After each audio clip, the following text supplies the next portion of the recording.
Welcome back to Backstage. It could be called the ultimate movie about how not to succeed in show business. It begins with a young Bostonian who wants to make his dreams come true, so he goes out to the West Coast to make it big. That's where we sent our Sarah Zapp to get the story. Thanks, Barry. Hollywood can be a circus, but boy, can it make dreams come true. I had a chance to sit down with two directors of an eye-opening documentary called Overnight for their raw insight into a Hollywood chance of a lifetime and how one man blew it all. Everybody knows it's the best project in Hollywood. Troy Duffy was moving on up in the eyes of Hollywood. I know I deserve to be exactly where I am here. Troy, your script is so unbelievable. Who is this idiot? He's just going to be so super big. His mind is just so super big. He had all the dice in a row to basically be the next Quentin Tarantino. Troy's script for a movie called Boondock Saints caught the eye of Miramax Films chief Harvey Weinstein. How big of a break was this for Troy Duffy to get this sort of $15 million deal to direct, to get hundreds of thousands of dollars to write the script? In my opinion, unprecedented. I had never seen somebody, a complete neophyte, write his first script, get it produced, and a major label, Madonna's label, want to sign his band. And then, of course, him be on the cover of USA Today and the press eating him alive. I had never seen anything like that. And it won't happen again. Hollywood won't make that mistake again. I met up with the directors Tony Montana and Mark Bryan Smith in LA, where they've spent the last 8 years following Troy Duffy and making a documentary about their experience called Overnight. Tony and Mark not only filmed the experience, they lived it as part of Troy's inner circle. Very soon, within months, we saw him becoming somebody that we were actually very disturbed by, and we took a lot of mental abuse during the process. But we had to basically make the decision that we had to continue shooting no matter what.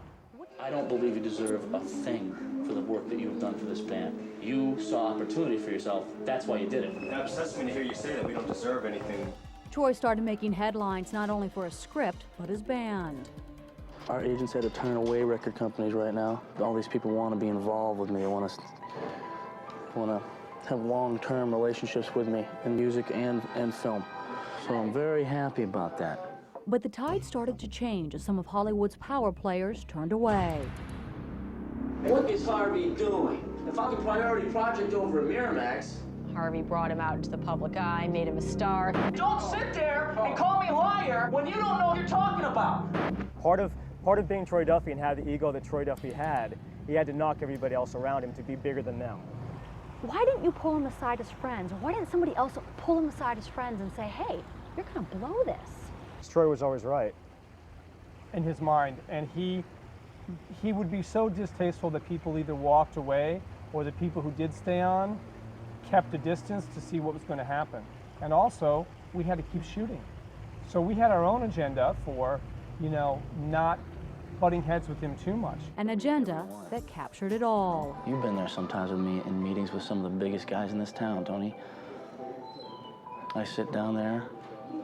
I got drunk the night before. I'm hungover as hell. I'm wearing my overalls. These guys are all in suits.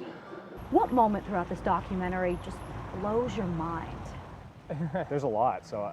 I think when Troy makes the anti-Semitic remark, because we had been filming for so long at that time, and it was just that one more button that he was pushing while the camera was rolling that I thought was just absolutely inappropriate. The Boondock Saints were now the Fallen Saints. His film went to video and his album didn't sell. And that's when he called us up and threatened us. The bad blood begs the question, is Overnight a revenge piece? If this was a revenge piece, the things that we could not, or that we decided not to have put in the film, would have been put in the film. There was a lot of comments about minorities, there were a lot of comments about women, a lot of comments about, about gay people, and it was bad. So what's their relationship now? We don't have one. Non-existent. We haven't spoken to him in 4 years.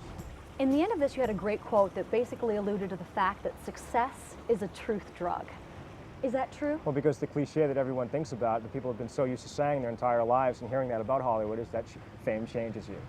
And we found out in this situation that it was in fact the opposite, that it brings out who you really are. I can't tell you how many times I heard, oh, I've had this happen to my friends. It always falls through. Be prepared to get your ass kicked.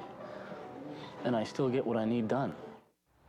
And according to the directors, Troy Duffy has not given any public statements about the documentary, likely hasn't seen it, nor has he given his version. Barry, back to you. Overnight success, it can be a harsh mistress. Overnight, the film is now playing in select theaters in Boston and Philadelphia, opens in Portland, Maine on January 5th, then moves to smaller theaters.